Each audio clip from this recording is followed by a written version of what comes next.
बोडोलैंड के लिए एक कमिटमेंट है। बोडोलैंड का जब अग्रीमेंट हुआ था तब एक कमिटमेंट हुआ था that we will develop a workshop and a manufacturing unit within the Boro-Land area.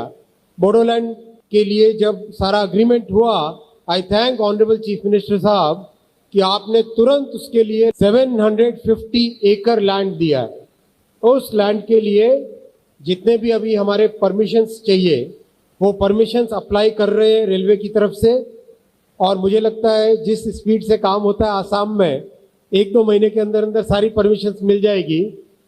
तो मैं जनरल मैनेजर साहब को बोलता हूँ जल्दी से बांसवाड़ी में एक मैन्युफैक्चरिंग यूनिट का प्रपोजल जल्दी से बना के दीजिए ताकि इसको अपन आगे लेके जाए। थांनाय 2020-27 जानुवारि बीटीआर एकॉर्ड एग्रीमेंटनि बायदियै बीटीआर एग्रीमेंटनि खोथा होनाय बायदियै जोंनि बड'लेण्ड एरियानि थाखाय बेखिनियानो बाथ्राया। नाथाय आसाम स्टेटनि थाखाय स्पेशली गोदानै आरो मा फोरमायनानै गालांबावखो बेखौबो नोंथांमोना एसे खोनासंना लाबावदो।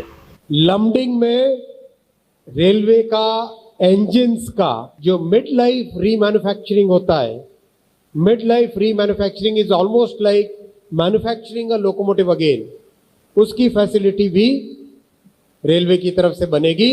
मैं लैंड के लिए रिक्वेस्ट करूंगा सीएम साहब से जल्दी लैंड लेके सारी परमिशंस लेके उसका प्रोजेक्ट भी बना के दीजिए। आपके लिए मोदी जी ने 2 नई अमृत भारत ट्रेन सैंक्शन की है।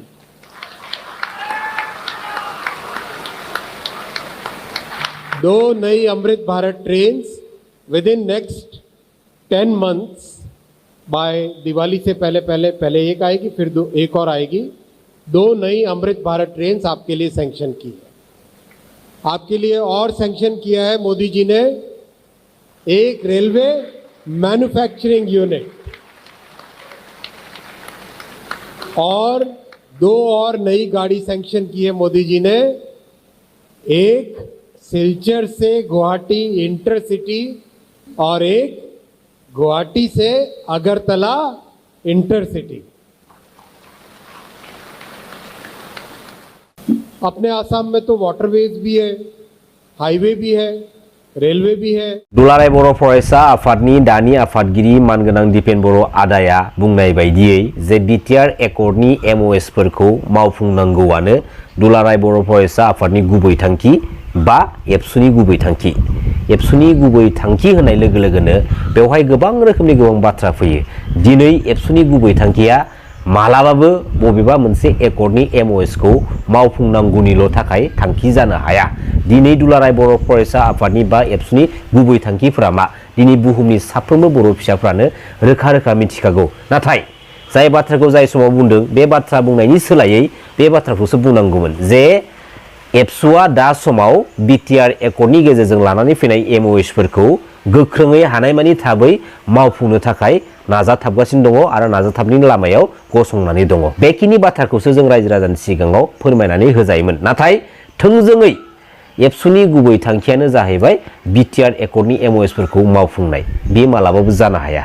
नंगौना नङा रायजो राजा नोंथांमोन? दिनै सिबिनां बड'फा उपेन्द्रनाथ ब्रह्मआ जोंनि बर' माहारिनि बिखायाव गालांनाय सानस्रि सोदोमस्रि आरो थांखि, आरो बे बुहुमाव जोंनि बर' माहारिया जेब्ला समसिमहालागै थांनानै थागोन अब्ला समसिमहालागै गोथां जानानै थागोन। दिनैयो सिबिनां बड'फा उपेन्द्रनाथ ब्रह्मनि गालांनाय सानस्रि सोदोमस्रि आरो थांखिखौ जानो हागौ जोंनि माहारिनिनो सोरबा दैदेनगिरिफ्रा गोसोम दागो फोनांनो नाजादों, आरो बे सानस्रि सोदोमस्रि आरो थांखिखौ जोंनि माहारिनि सानैसो दैदेनगिरिया सानैसो लिडारफोरा मिसइउज खालामनानै जोंनि बर' हारिनि बेसेनखौ सोबख'गासिनो दङ। आरो फैबाय थानाय समाव जोंनि बर' हारिनि बर' फिसाफोरनि बेसेनखौ मिसइउज खालामनानै इउजलेस खालामनानै बाहायनानै जाग्रा जेसेबांखिनि लिडारफोर दङ मोजाङै नोजोर हो।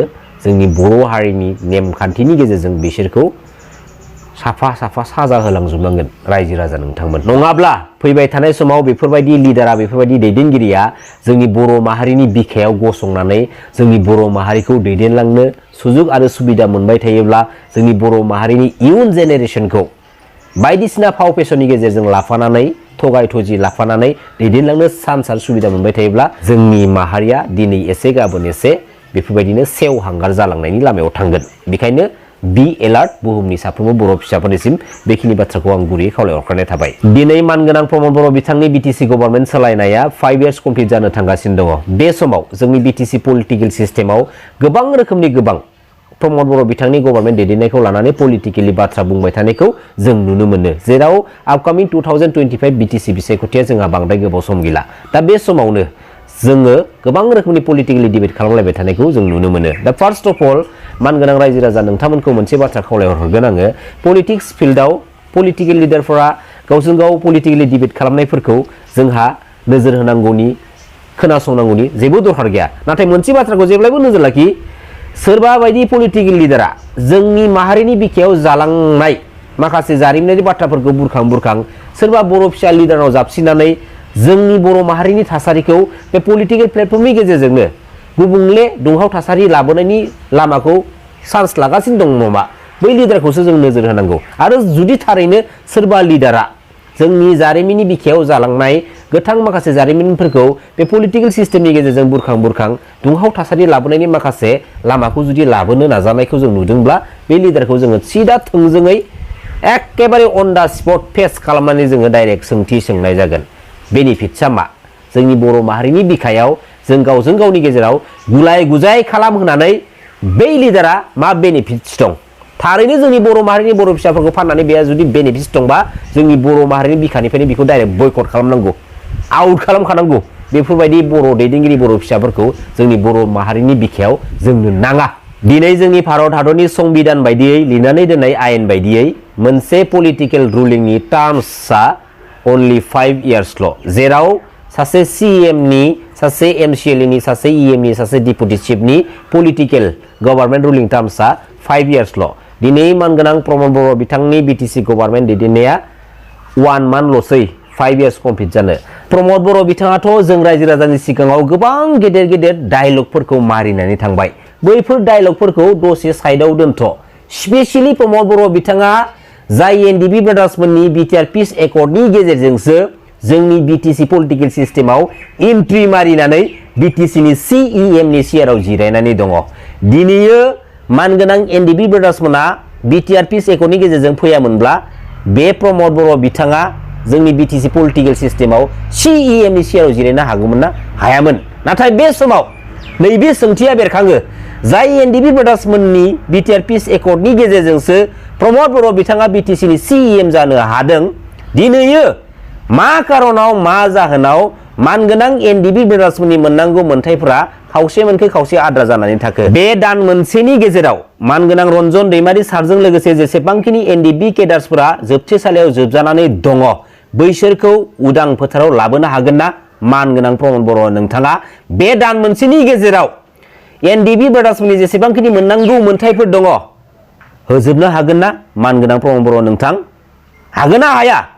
जेराव नोंथाङा स्पेसियेलि मानगोनां NDB ब्रादार्समोननि बिटिआर पिस एकर्डनि गेजेरजोंसो जोंनि बे बिटिसि पलिटिकेल सिस्टेमाव एन्ट्रि मारिनानै CEM-नि चेयाराव जिरायनो खाबु मोनदों। बे बाथ्राखौ खिन्थु नोङो गोसोआव लाखि स्पेसियेलि। आरो फैबाय थानाय समाव बे दान मोनसेनि गेजेराव जुदि नोंथाङा जेबो मावफुंनानै होनो हायाब्ला स्पेसियेलि मानगोनां NDB ब्रादार्समोननि मोननांगौ मोनथायनि सायाव आरो जोबथेसालियाव जोबजानानै थानाय जेसेबांखिनि NDB ब्रादार्स दं बैसोरनि सायाव बे दान मोनसेनि गेजेराव स्पेसियेलि नोंथाङा जुदि खामानि मावनो हायाबा नोंथांखौ थोंजों बुंगोन आङो, मानगोनां रन्जन दैमारि सारनाव नोंथाङा निमाहा बिनांगोन। निमाहा बिनायनि ओंथिया बे नङा जे जों रायजो राजाफ्रा नोंखौ पलिटिकेल प्लेटफर्माव सापर्ट होनांगौनि थाखाय। नोंथाङा नोंथांनि पलिटिकेल केरियाराव जेरैबायदि मानगोनां NDB ब्रादार्समोननि इस्युखौ लानानै खोथा होबोदोंमोन, खोथा लाखिबोदोंमोन, बैफोरनि गेजेराव नोंथाङा जेरैबायदि मावफुंनानै होनांगौमोन बेफोरबायदि नोंथाङा मावफुंनानै होनो हादिया। जायनि थाखाय स्पेसियेलि मानगोनां रन्जन दैमारि सारनाव निमाहा बिनायनि बाथ्राखौ दिनैयो जों रायखांदों आरो जों लुबैदों। नंगौना नङा रायजो राजा नोंथांमोन? आंना खिन्थु सिदा बाथ्रा थोंजों बाथ्राखा दै, खुला खुलिखा आंना। आं खिन्थु रावखौबो केयार खालामा। गोरोन्थिया गोरोन्थियानो, बियो CM-आनो जा EM-आनो जा, बे डिपुटि चिफआनो जा, आं रावखौबो खिन्थु केयार खालामा। सिदा बाथ्राखा।